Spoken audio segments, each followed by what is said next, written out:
Hello, friends, and welcome to episode 20 of the I Do Wedding Marketing Podcast.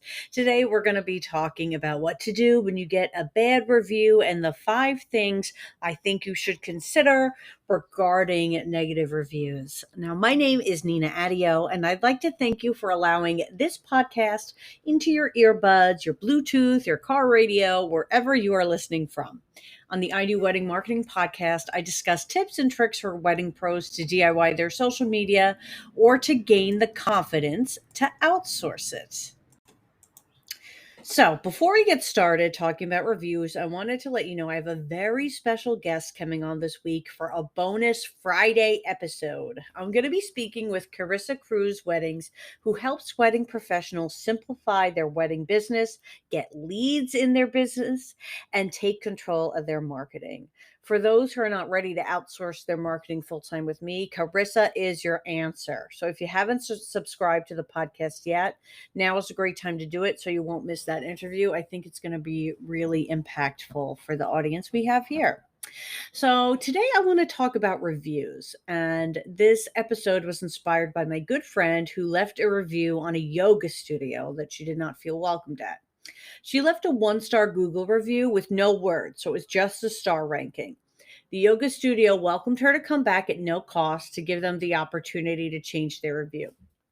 Fine, that's a great strategy. I know for us where we have a one-time service professionals, we may not get to welcome them back at no charge, but keep listening. So my friend did not respond as she had no interest in going back. And then the yoga studio reached out again and then again and then again. And finally, my friend got so annoyed that she decided to verbalize her experience in her review rather than just leave the star ranking. So, this hearing this feedback in this situation made me want to talk about this further and to talk about what we can and should do in these situations. Because as a wedding professional, services are at a high price point. So, reviews are incredibly important. But I want you to remember this. People can tell when there is a review that lacks legitimacy. And I bring that up because my first point is this. Number one, don't sweat the small stuff. I'm not saying that to invalidate the sting or the impact of a bad review, but I've also seen businesses survive despite a bad review. You can rise above it and, think about this yoga studio. Was the 1-star review with no comments worth what ended up happening, which was getting an even more annoyed reviewer? So think about that, and also think about how you respond, because how you respond can impact the lifespan of the review. So that leads to my point 2, which is keep responses vague and professional. So here's an example. I once saw a bride review a photographer that she used for her wedding, and she was disappointed with the photos and some shots that she was hoping for that weren't in, and the way he edited some of the imagery.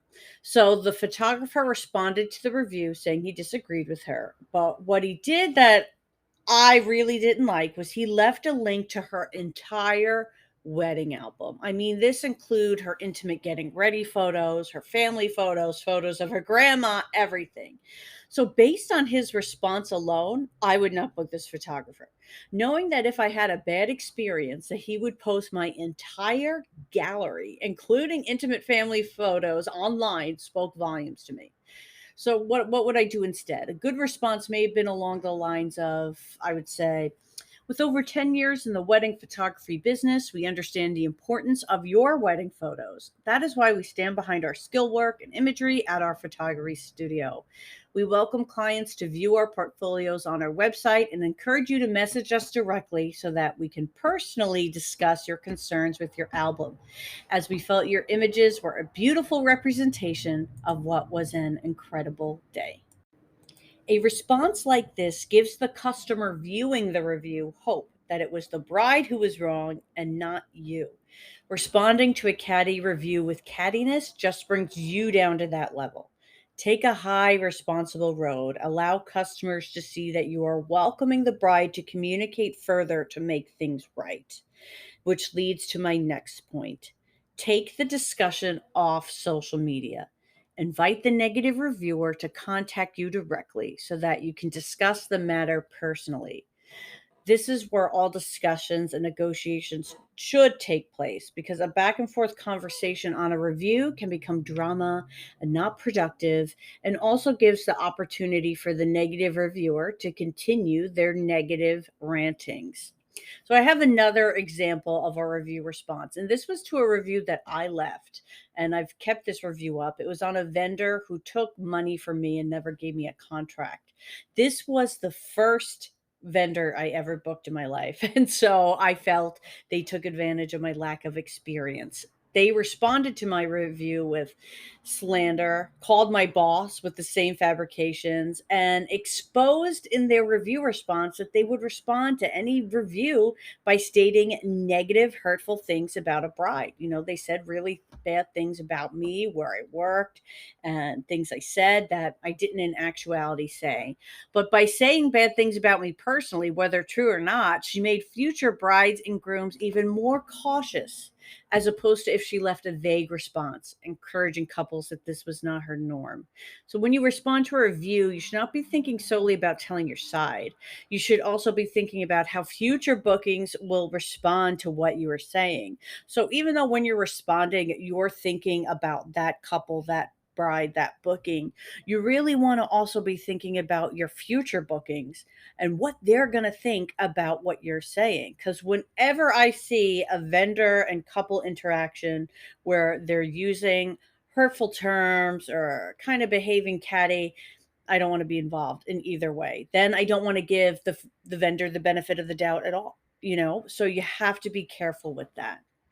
So my next point 4, is consider what's worth your time. When I'm looking up a venue or site, if I see a 1-star review with no comments, I don't pay it much attention. I mean, let's think of the yoga studio. I'm sure to them they want that 5-star Google review, and I get it. But would I have looked up their places, saw these good written reviews, and saw one blank 1 star and not gone? Probably not, because I would think it could be a competitor, a hater, someone who just wants to mess with their numbers and so forth. So to do what the yoga studio did and continually badger the reviewer may not be worth the effort for a review with no context. You can overcome a review like that because there's no weight to it. So really think about, is the response and action you're taking worth your time? Sending the initial outreach, fine, maybe doing it again in a month, but to do daily follow-ups on something that has no words, no context to it, it's not worth your time.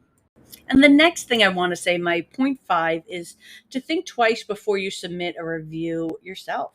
I was once so passionate about the bride experience my friends have that if I felt like a venue didn't live up to what I felt they deserved, I'd review it. And my friends didn't like that. And then, now fast forward to all these years later, and I'm a freelancer in the industry instead of working in house for a venue. So having negative reviews floating around was no longer ideal.